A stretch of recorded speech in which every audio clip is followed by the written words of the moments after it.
दोस्तों, आपकी शदीद मदद की जरूरत है। जो लोग प्रॉपर्टी को समझते हैं, पहले गौर से सुनिएगा। बहुत बड़ा फ्रॉड, सिंध की तारीख का बहुत बड़ा एक फ्रॉड जो है सिंध अल्कली, और ये बहुत सारे एक मामलात है। लेकिन पहले एक चीज सुनिएगा।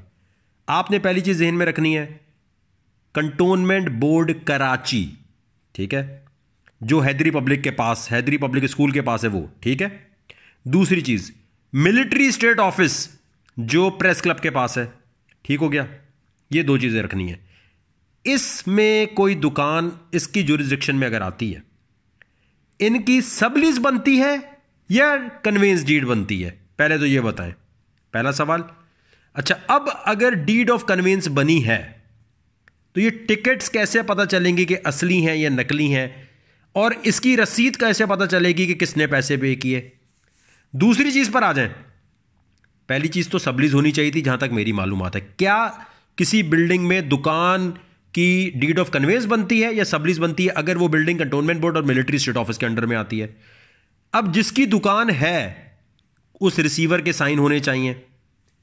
यहां ये साइन है जी ऑफिशियल असाइनी, एक कोर्ट के बंदे के, उस रिसीवर के नहीं है जिसने दुकान जिसके नाम है। उसके होने चाहिए साइन या नहीं होने चाहिए ट्रांसफर एक्ट के मुताबिक? और ये ऑफिशियल असाइनी क्यों रिसीव करेंगे? पहली बात। फिर आगे आए, अब ये लिखा है जी तारिक सन ऑफ ये रेजिडेंट एट कराची। भाई एड्रेस एनआईसी होना जरूरी नहीं है क्या? एड्रेस और एनआईसी, अगर ये कोई फेक आदमी नहीं है, अगर ये कोई ऐसा आदमी नहीं है जिसको सिर्फ ऐसे ही दिखाया जा रहा है कि इसकी दुकान है, इसके साइन होने चाहिए या नहीं होने चाहिए? क्या इसका एनआईसी और एड्रेस यहां नहीं होना चाहिए? नहीं लिखा हुआ, रिसीव किसने किए? ऑफिशियल असाइनी के साइन, इसके साइन नहीं है।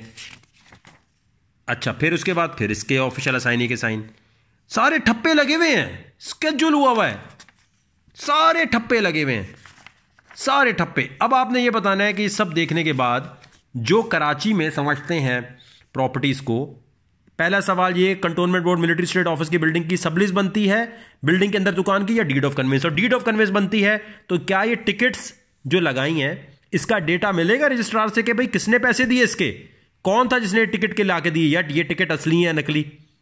फिर क्या ऑफिशियल असाइनी रिसीव करेगा या जिसकी दुकान है वो रिसीव करेगा? और एनआईसी के बगैर, एड्रेस के बगैर क्या ये माना जाएगा? अगर रजिस्ट्रार ने इस पे सारे ठप्पे लगा भी दिए तो इसका मतलब रजिस्ट्रार भी फिर इन्वॉल्व था। सही बात है या गलत बात है? या रजिस्ट्रार इस किस्म की चीज पे ठप्पा लगा सकता है?